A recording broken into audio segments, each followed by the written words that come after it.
अगर Excel sheet में सूची रहेगा, एक साथ ही रहेगा, तो हम बस 1 मिनट में हम उसको अलग कर सकते हैं कि डीएलएड को और बीएड को अलग करना हो तो कर सकते हैं, या दोनों को मिला के अगर मेरिट बनाना हो तो भी कर सकते हैं। तो एक्सेल शीट की विशेषता है कि हम तुरंत उसके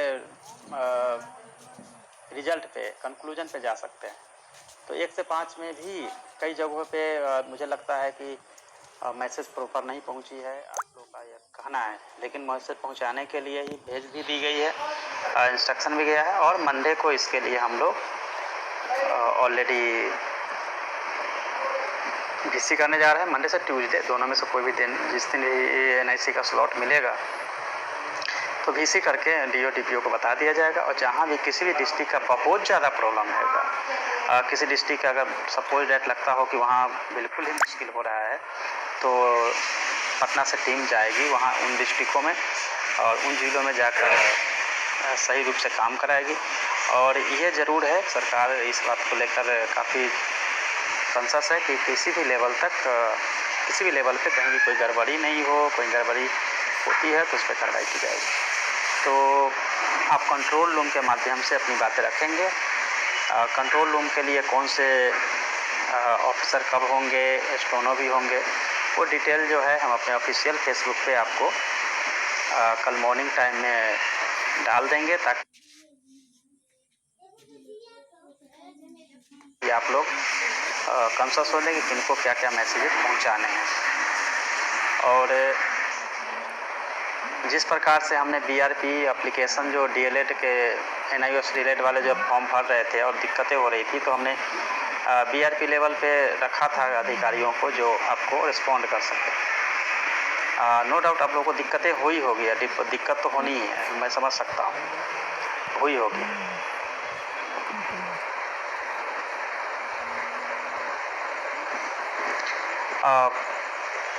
अब जहाँ तक सवाल है कि काउंटर एफिडेविट के बाद आईए किया गया है वो स्टे वैकेट करने के लिए, तो इसमें जो भी डिसीजन मुझे लगता है तो 3 दिन 4 दिन लगता है, नेक्स्ट वीक तक आ ही जाएगा।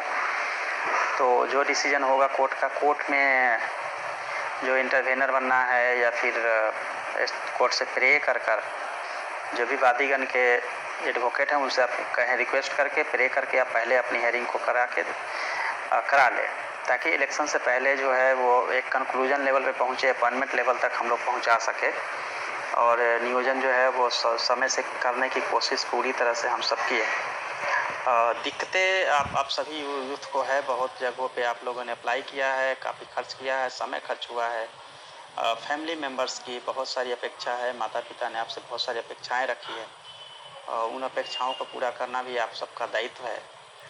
और इसी दायित्व को ध्यान में रखते हुए हमारी भी कोशिश है कि आप सबके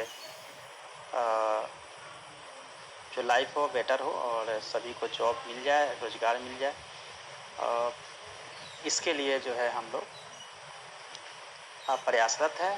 और अगेन हम फिर बोलेंगे कि नियोजन ससमय हमारी प्राथमिकता है, ससमय पूरा करवाना और सही तरीके से और ट्रांसपेरेंसी के साथ पूरा कराना हमारी प्राथमिकता है। सीट को लेके आप लोग बहुत दुविधा में है, आप मत परेशान होइए, सीट कम नहीं पड़ेगी। न्यू एजुकेशन पॉलिसी भी आप लोगों ने देखा होगा, न्यू एजुकेशन पॉलिसी में भी आप सबके लिए एक अच्छी सुविधा है कि उसमें 30 पे एक टीचर को रखना है, 30 स्टूडेंट पे, पीपल टीचर रेशियो 30:1।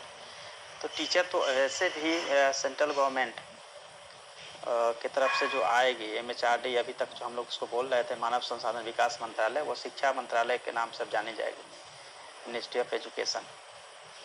तो मंत्रालय से भी पत्राचार होगा और हम लोगों को नियोजन जो है या टीचर की संख्या जो है बढ़ानी ही पड़ेगी। तो सीट तो आनी ही है फिर से अगेन। अब दुविधा क्या है आप लोगों की, चूँकि बीच में गैप हुआ है टीचर नियोजन में, तो आप लोग ऐसा लगता है कि शायद फिर से गैप होगा, एक बड़ा गैप होगा, फिर दिक्कतें होगी, लेकिन ये दिक्कतें नहीं आने वाली है, क्योंकि टीचर की अच्छी खासी संख्या अभी भी है बची हुई जिसमें कि नियोजन होना है। अगर ये नियोजन होता है तो भी सभी को अपॉर्चुनिटी मिलेगी, इसमें कहीं भी मुझे नहीं लगता है कि कहीं भी कोई दिक्कतें होने वाली है। क्वेश्चन को लेकर जो है अच्छा प्राथमिकता को ले, बाकी हम क्वेश्चन आपके ले लेंगे, जितने भी क्वेश्चंस वगैरह आपके आ रहे हैं और जो भी दुविधा है उसको लेकर भी हम आपको क्लियर कर देंगे।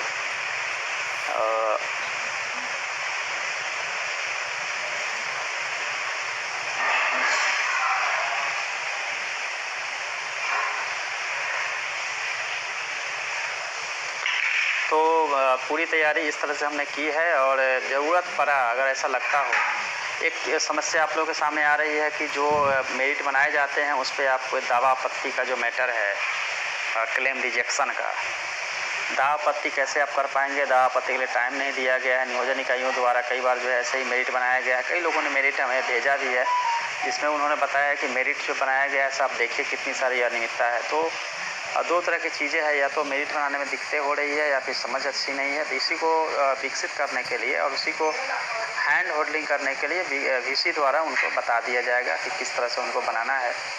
और जहाँ सा भी कंप्लेन आएगा, जहाँ भी लगेगा कि गलतियाँ हुई है तो उसको सुधारा भी जाएगा और कार्रवाई भी की जाएगी। इसलिए इसको लेकर आप बिल्कुल परेशान नहीं हो, और कमो बेस्ट जो है जो भी ज़िले से जहाँ से भी कुछ आ रहा है वो हम देख रहे हैं।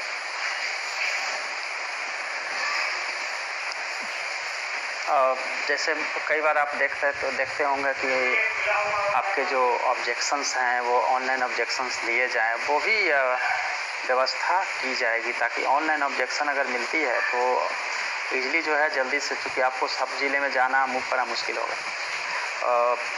चूँकि अगस्त तक में पूरा करना था मेरिट का, इसलिए 1 से 5 तक में जब आईए किया गया है, यदि 1 से 5 तक में कोर्ट से हमें मिलती है रिलीफ तो निश्चित रूप से वो अपनी स्टे वैकेट ख़त्म होता है 1 से 5 के लिए भी अच्छा रहेगा।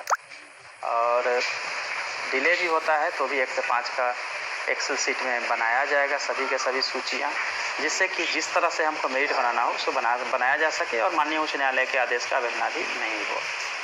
अब आप लोगों का काम बचता है कि जो भी इसमें वादीगण हैं वो सब कोर्ट्स में प्रे करें और जल्दी से हेयरिंग करा के उसको एंड कराएं। जो भी डिसीजन आए, प्राथमिकता रहे या ना रहे, वो डिसीजन हो, सीटेड दिसंबर लागू हो या ना हो, जो भी है डिसीजन आ जाए तो जो 94,000 सीटें हैं जहाँ पे आना है स्टूडेंट को, 94,000 का मतलब है कि लगभग 5 लाख लोग डायरेक्ट जो है इससे बेनिफिटेड होंगे, डायरेक्ट उनको घर में खुशियाँ आएगी। क्योंकि एक बच्चे का होने का मतलब, एक स्टूडेंट होने का मतलब उनके 5 परिवार, एक परिवार में अगर 5 की संख्या माने तो पूरा का पूरा परिवार जो है सुखी होंगे, उनको खुशी होगी कि जॉब मिली है। अगर रिलेटिव को जोड़े तो बड़ी संख्या होती है। कहीं से भी ऐसा नहीं है कि सरकार की तरफ से कोई डिले हो रहा है। सरकार बिल्कुल गंभीर है समय कराने के लिए, और सरकार इसी के चलते आप देखेंगे कि कोर्ट खुलने के अगले दिन ही आपका सीए काउंटर एफिडेविट भी हो गया और आईए भी हो गया। और एक लंबे अरसे के बाद आप लोग इतने सारे कमेंट्स मैसेजेज आए हैं, और बीच के समय में ही अगर देखा जाए तो पिछले 1 महीना में ही अराउंड 90 से 95,000 तक मैसेजेज है, जो कहीं ना कहीं बताता है कि आप सभी के सभी जो है वो कॉन्शियस हैं और कोशिश कर रहे हैं कि जितनी जल्दी हो सके, और ससमय हो भी जाएगा, इसमें कहीं कोई दिक्कत नहीं होगी।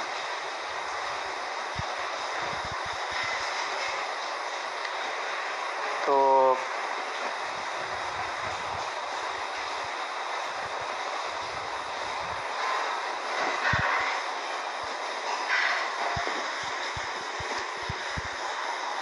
बाकी जो आपके क्वेश्चंस वगैरह आएंगे उस क्वेश्चंस को हम आपको टेकअप करेंगे और आपको बताएंगे कि क्या करना है। एक चीज़ें है कि स्टेट एग्ज़ाम को लेकर, सिलेबस को लेकर आप लोगों की समस्या है कि सिलेबस कब आएगी। पिछली बार भी बिना सिलेबस के एग्ज़ाम देना पड़ा, तो SCERT का काम है कुछ सिलेबस दे, और आज ये डिस्कशन हुई है। मेरी कोशिश है कि आपको नेक्स्ट वीक तक आपको सिलेबस मिल जाए, क्योंकि हमारे परव्यू में नहीं आता है, फिर भी हम आप लोगों को सहूलियत देने के लिए कोशिश कर रहे हैं कि स्टेट का सिलेबस आप लोगों को मिल जाए, और सिलेबस जल्दी ही हम लेके आएंगे और आपको बताएंगे कि सिलेबस क्या है, और समय अगर मिलता है तो तैयारी के लिए तैयारी भी करवाएंगे। दूसरी बात, चलिए स्टेट की बात हो गई। एक दो समस्या और आपके सामने आ रही है। एक है कि 800 पे मेरिट बन रहा है, कहीं पे 1500, कहीं 1600 पे।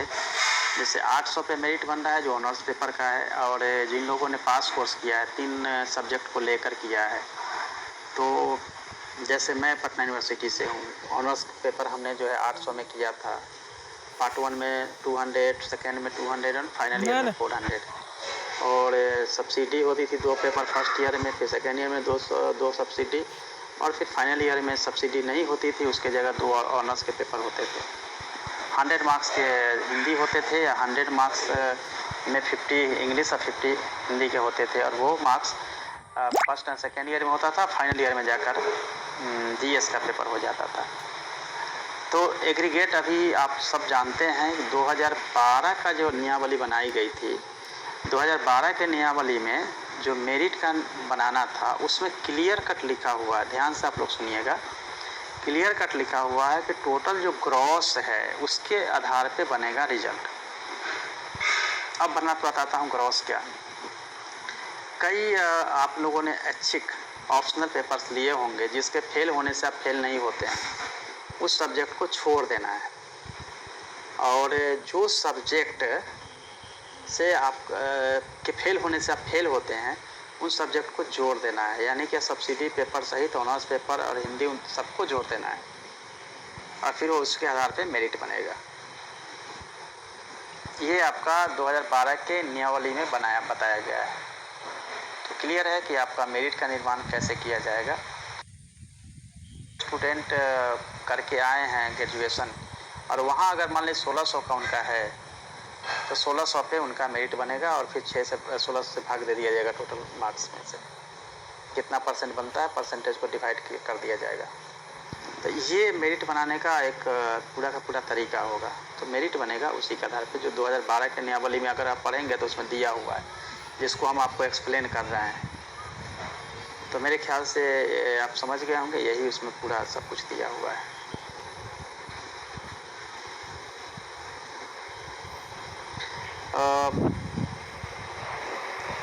उसके बाद भी अगर आपको कोई दिक्कत है तो मुझे बताइए।